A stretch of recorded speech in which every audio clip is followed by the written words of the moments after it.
Hi there, Cosmic Family. My name is Leal.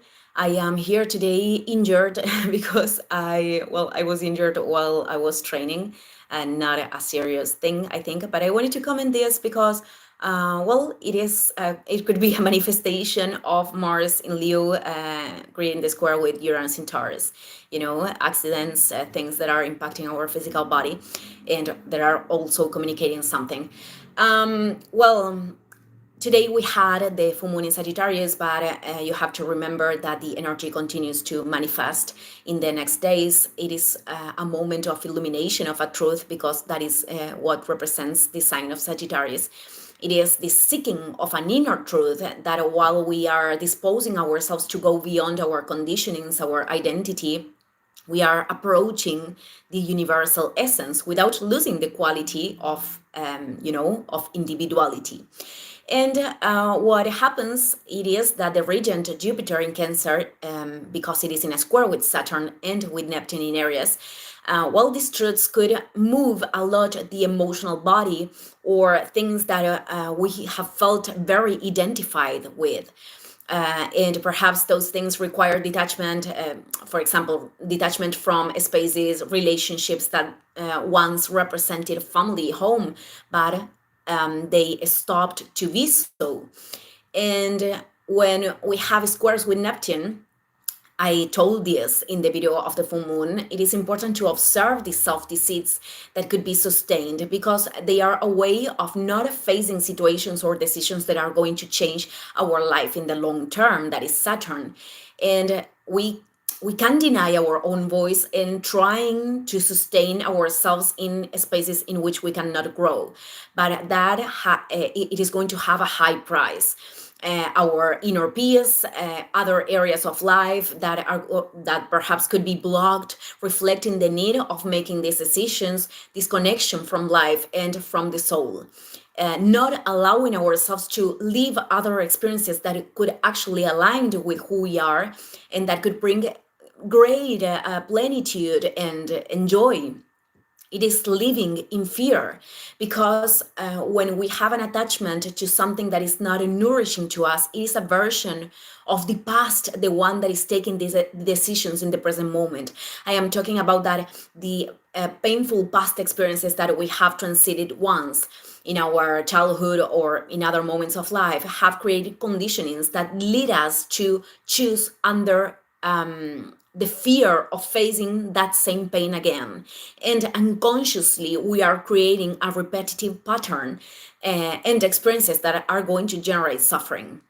Neptune in its shadow could be this seeking of the sedative. I don't know if this is the word, to sustain the veil, because it is not wanted to see the illusion of the fall of the illusion, sorry, sustaining the veil, because the person doesn't want to see the fall of the illusion, wanting to sustain the idealization and putting the shadow aside, the shadow of situations, the shadow of others that is also ours, when that is impacting us internally.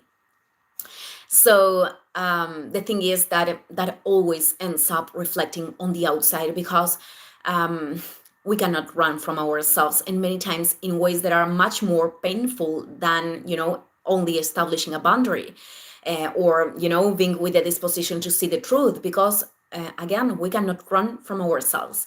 And when we are denying the lesson, to put it in some way, the shadow becomes bigger and bigger and intensifies, so we can see it in our lives and also in collective situations. So let's not forget that Saturn and Neptune in Aries are connecting with Pluto in Aquarius, and they are going to continue to do that in the next years. Then later, Uranus in Gemini are going to be also part of this configuration. And this configuration of the three transpersonals was something that was generated in the Second World with Pluto and Neptune in other signs, but Uranus also in Gemini. The difference between that moment and this one, it is that the apex, the focal point, was Pluto, and now is Neptune.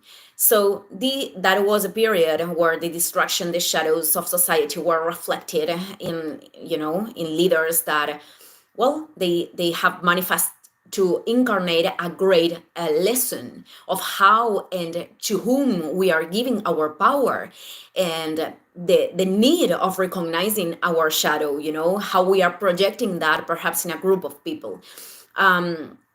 I am not quite sure that we have learned this lesson, but I do think that this spiral is different. I am talking about that when a lesson is not totally integrated, life will bring other experiences to take us to that transcendence. It is not going to be manifested in an exact same way. So the change, the crisis, have the function for us to learn to take the responsibility for what we need to transform and to unify ourselves. First internally, because if we cannot listen to ourselves, if we cannot allow that our inner authority to emerge, if we cannot cultivate healthy boundaries or decisions to be the leaders of our path, it is very difficult to be in agreement with other people, to learn to function in community, to occupy our role. Relationships of any kind require development of our consciousness to make them function. Growing maturity requires so the next level of light, it is not enabled until we are not integrating what we have in the present moment. This is a learning for everyone.